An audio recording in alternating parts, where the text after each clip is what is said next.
The strange opening is hard to believe. Every time it starts, sweat pours down. This rare process is key to creating military-grade materials.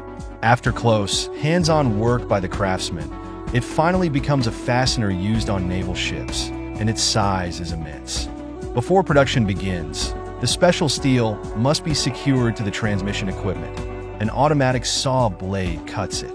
Do you know why this steel is special? It's a type of high-yield strength steel often used in ships like the 901, 902, 903, and 904 series. Its composition is even stricter than that of seamless steel pipes. Let's return to the video. After preheating to over 1000 degrees Celsius, the steel billet is aligned under the forging hammer for complete, angle-free forging. The strength of the hammer directly determines the strength of the nut. So this step uses 3 sets of cyclical forging to shape the steel and enhance its structure slowly. Next, the billet is placed into a groove, and the final center is punched through, revealing the initial form of the giant nut. However, it's not strong enough for the next step, so the billet is left to cool naturally in a container. This process has no fixed time requirement. Once the nut has completely cooled, it can be hoisted by the crane for shot blasting. Shot blasting is a surface treatment process where blasting media strike the metal to remove oxidation. This can involve metal or non-metal press, such as iron grit, which is metal media. In no time, the metal regains its original luster, clean and free of oxidation. The nut is placed into a metal container for transportation to prepare for the next step. Afterward, it's put onto the stamping equipment, where skilled hands mark it at 1 per second. The most crucial part, however, comes next. The craftsman places the nuts onto the platform and lifts the machine base to extract the taps from the holes. Different nuts require different taps. Now let's focus on the details. Once the tap is inserted into the inner hole, the tapping machine drives it forward steadily. This is what we commonly call the tapping process. There is also manual tapping, which involves rotating the tap back and forth by hand. Although this traditional method is no longer in use, it played an irreplaceable role in the past. With the completion of the giant nut, the process moves to the next part, the hex socket screw.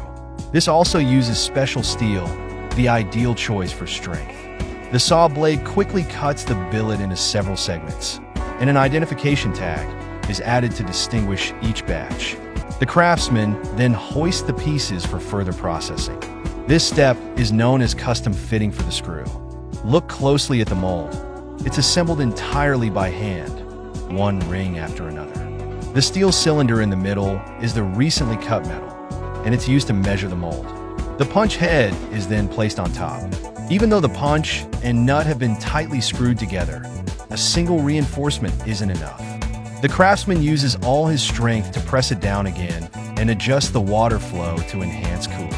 After 20 minutes of preparation, the steel billet is wiped clean of iron shavings and placed on the platform, where the temperature is set to 780 degrees Celsius forging, reducing each section's strength to facilitate the next step.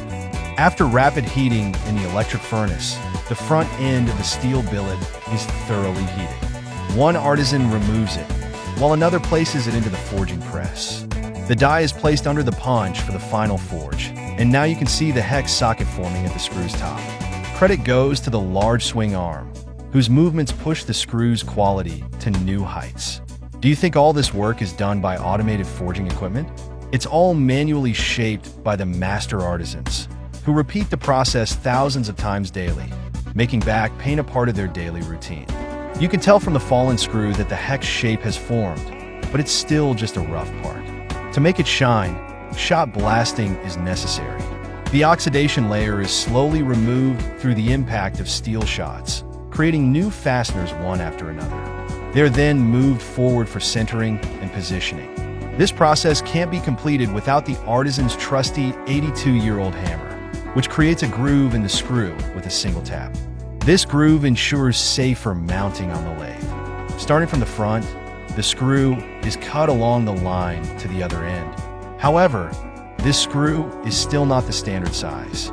It's removed and placed on a machine to roll the threads, also known as thread rolling. A reciprocating motion of the moving die plate forms the threads. If there's one word to describe this, it would be machine-made because the machine forms these threads.